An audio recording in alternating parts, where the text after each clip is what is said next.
Oh, how's it going, everybody? Texas Man here. I hope you guys are all having a great day. Make sure you guys give this video a thumbs up if you guys really enjoy it.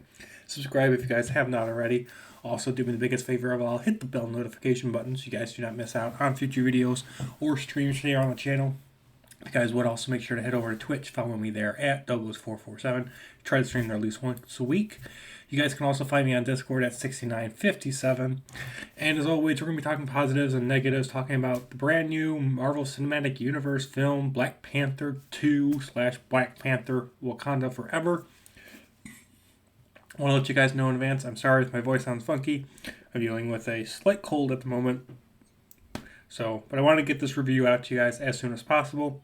I'm going to have a bunch of other gaming stuff and some other older video content related to Doctor Who and some other older films and some other mismatch films that have come out in the past few months until Avatar 2 comes out. I'm going to be busy doing some other things with family, and Avatar The Way of the Water will be the last big hurrah film that I probably go and see in theaters. That's not to say that there's going to be lack of content. I am planning on streaming and doing videos for, of course, Halo Infinite, Battlefield 2042 Season 3, Call of Duty Modern Warfare 2022 Season 1, Overwatch 2 Season 2, and Callisto Protocol and a bunch of other awesome things. So there will be a ton of things. It's just not going to be movie related as much as normal. So first of all, if you do go see Black Panther Wakanda Forever, there is a mid-credit scene, and it was really amazing. The only thing that I really wanted to actually see when it came to this movie was how were they going to pay tribute to the passing of Chadwick Boseman, the original actor for Black Panther.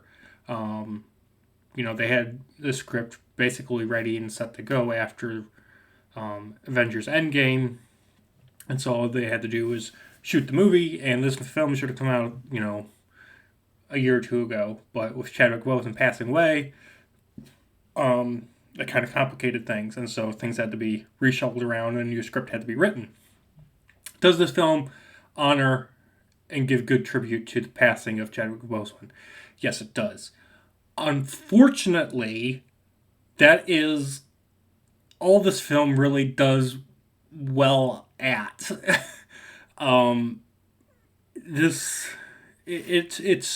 It's weird because there's certain parts of this film that I enjoy, and then there's other parts that I'm like, this is boring.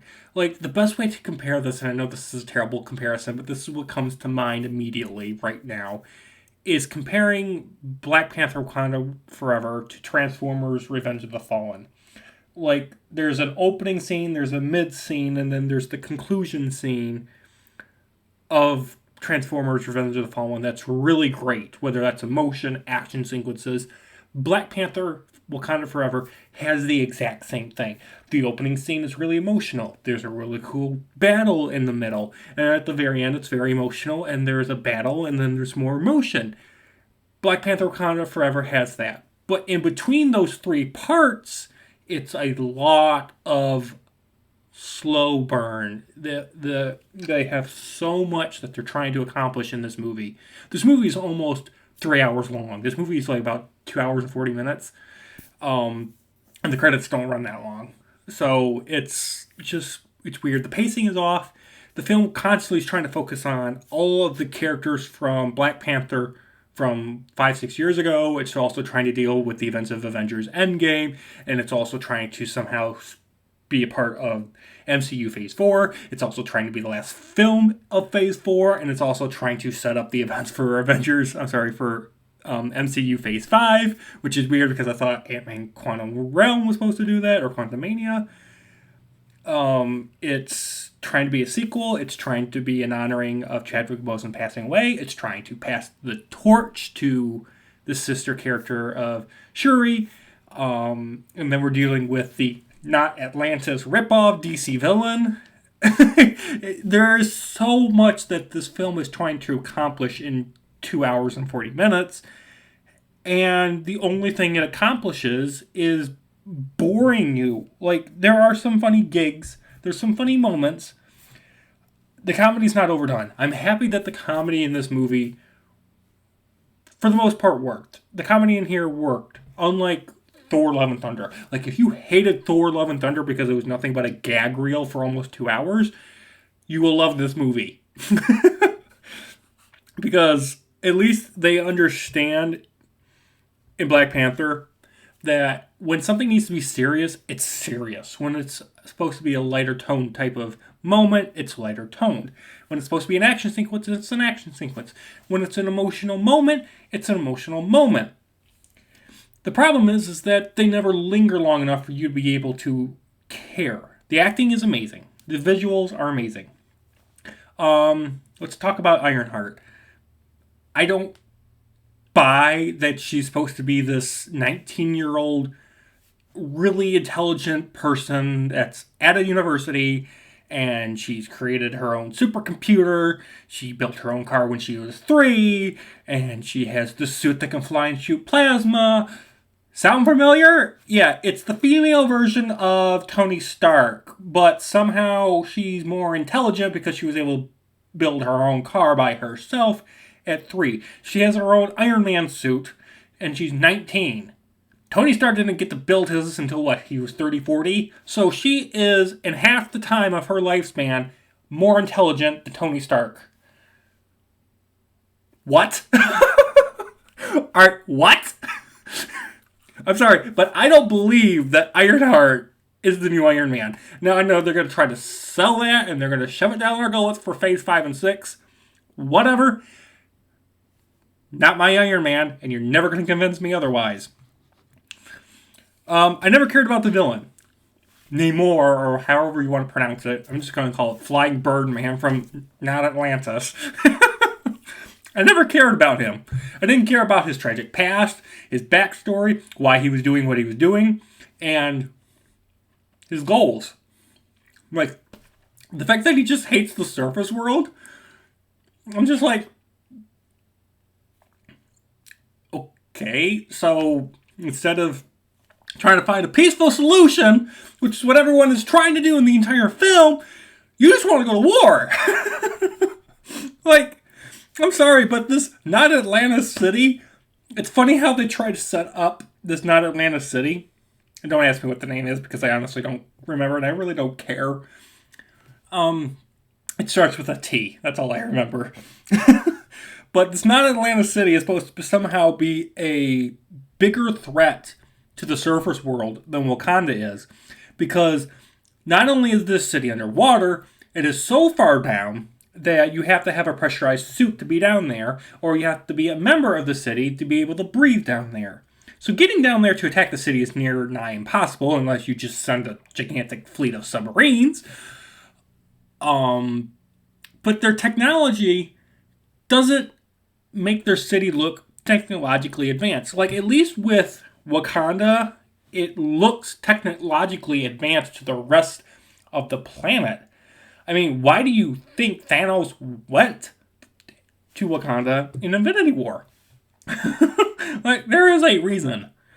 I just didn't buy the whole underwater city people being a threat. Like, the only thing that they are threatening with is these water bombs. Even saying that out loud sounds stupid. Like I said, the film is about... Like I said, the film's about 2 hours and 40 minutes long. It's way too long. Didn't need to be over 2.5 hours long. There's about 30 minutes of this film that could have been cut out. Like I said, besides the opening, the mid, and the ending scenes, the film really didn't have a lot of emotion or impact. It just felt like they combined everything that was good and bad about MCU Phase 4, put it together, and hope something worked. Well, out of everything that I mentioned earlier, only one thing works. The film has some good moments, but as of overall, the film is just kind of average. I will say there is one little woke moment towards the end, so if you're, 100% against it, just fair warning, there is a brief woke moment at the very end. I'm going to get into a little bit of spoiler-wise territory, so if you want to cut out of the video now, here's your chance to do so to avoid some spoilers. It is odd that Shuri becomes the Black Panther. I mean, we all knew this was going to be a thing based on the trailers and leaks and rumors. Shuri becomes the new Black Panther. However, she does not become the new queen of Wakanda. I find it bizarre that they didn't do that. Like, at least with King T'Challa, when he became Black Panther, he also was king, given the current circumstances involved currently at that time in the MCU with Captain America Civil War. So by default, he became the next king. Well, at the very end of Black Panther Wakanda Forever, T'Challa is dead. T'Challa's father is dead. Queen... I can't remember the character's name. Queen Mar, I believe? Shuri's mother drowns and dies. So there is only Shuri left as a member of the royal family. She is the last member of the royal family. So by bloodline default, she is officially the queen. She is officially the ruler of Wakanda. Instead of her doing that, instead of her being elevated from princess statue to queen, she just remains Black Panther, protector of Wakanda, and then she goes off to another country and burns some claws and meets her nephew. This is supposed to be the queen, and instead they kind of make it where this other guy from another tribe that's nearby to Wakanda, he's like, I'm going to challenge for the throne so I can be king. Wait, what? What did he deserve? What did he do to deserve the throne of the most powerful nation in the planet? What did he do to deserve to become royalty? Nothing. He does nothing in this movie, nor in any past things, that grants him, that warrants him, the throne of Wakanda. Yeah, he's been doing a lot of charity services, basically, where he's like, oh, Wakanda's about to be attacked. Come to my part of town and I will keep you safe. That does not justify you becoming king over everybody. I don't like that. You will never get me to like that. And if they do Black Panther 3 and he's king, I'm just going to be like, again, what did you do to deserve it? You're not even part of the royal bloodline. Shuri should be queen. And I hope that in Black Panther 3, she, wakes up from her and realizes, maybe I should be queen because of what he's doing is bad. But then I could see it also becoming a political problem where they're going to be like, oh, this man is evil and he's not doing things, so the woman's going to challenge him for the throne because women empowerment. See, that just caused a problem that I've already seen that's going to happen when they release Wakanda or Black Panther 3 in 3 to 5 years. I can already see the political drama that film will cause. But if they made Shuri in this film Queen and Black Panther, all that would have been solved. Wow, by the way, this was not my notes. This film. It is the end of Phase 4. So, I'm looking forward to Phase 5. I'm actually looking forward to Phase 5 because of Fantastic Four and Ant-Man and the Wasp, Quantumania, that comes out next February. I think it's February. I don't know. I got Shazam! Fury of the Gods mixed with Ant-Man now. I know one of them's coming out in February and the other comes out in March. Anyway, I'm looking forward to that. Back to this movie, though. I'm confused as to why, besides politics today, why Wakanda at the very beginning of the film doesn't give the rest of humanity the vibranium that they were promised at the end of the original film when King T'Challa was still alive. Why did they not give the vibranium to other countries to protect Earth from threats like, I don't know, Thanos? I mean, they could literally use vibranium and create satellite weapons that they could have used to help protect Earth when Thanos attacked in Avengers Endgame. But the Queen is like, no, you guys are all immature. You guys can't have this stuff because it's too powerful for you. Like, lady, are you kidding me? We have nuclear weapons. We have atomic weapons.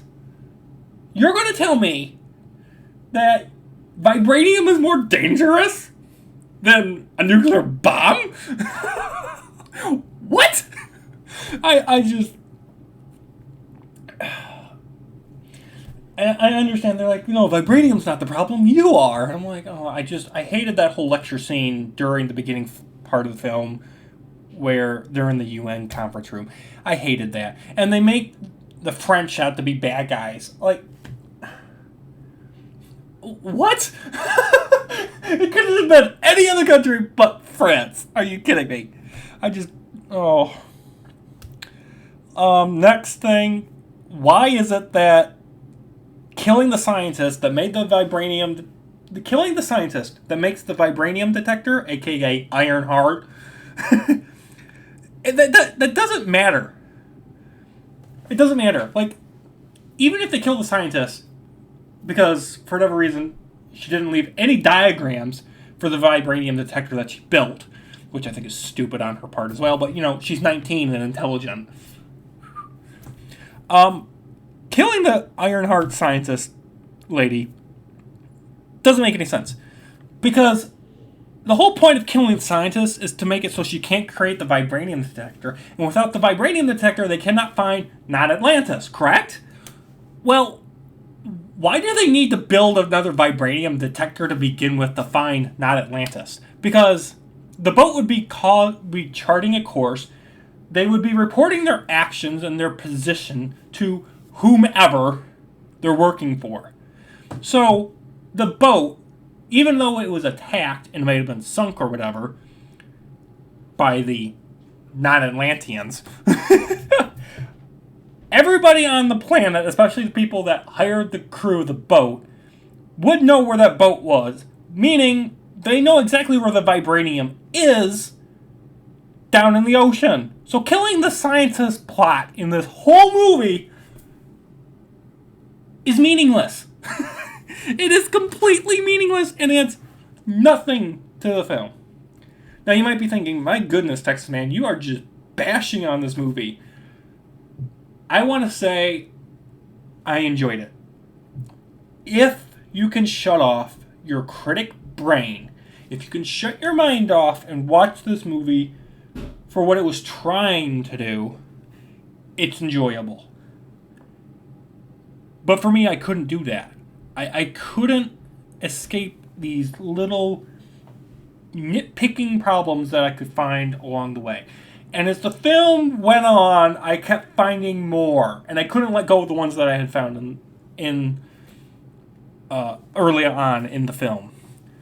So, it's kind of difficult because I wanted this film to be good. Is it entertaining? Yes. Does it have problems? Yes. Is it the best MCU movie ever?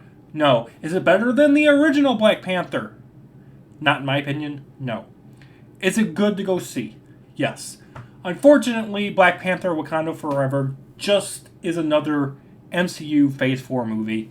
I'm hoping that with Phase 5 and Phase 6... everything with Phase 5 and Phase 6... that everything wrong in Phase 4 remains in Phase 4. I don't want to see more Eternals. I don't want to see more Black Widow. I don't want to see more, let's cram 7,000 ideas into a 2-hour movie like this was trying to do.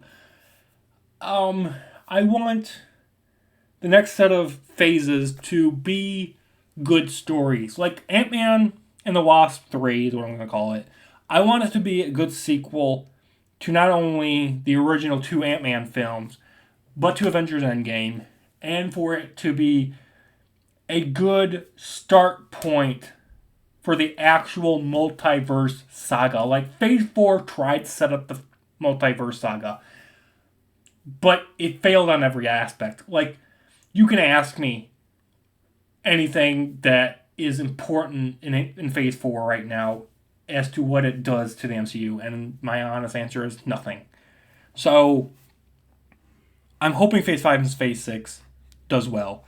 Black Panther Wakanda Forever, it's an enjoyable watch. It's a very average movie. It's not something that's going to be, unfortunately, remembered for being a good Marvel movie. It's going to go down in history as being the tribute film of Chadwick Boseman passing away.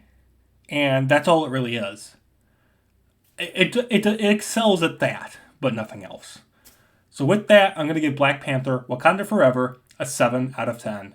Thank you guys so much for watching. Let me know, do you guys agree or disagree with me in the comment section down below of anything I've said in this video?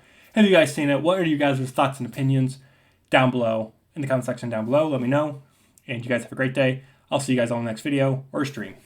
Bye, guys. Wow, this video went on way too long.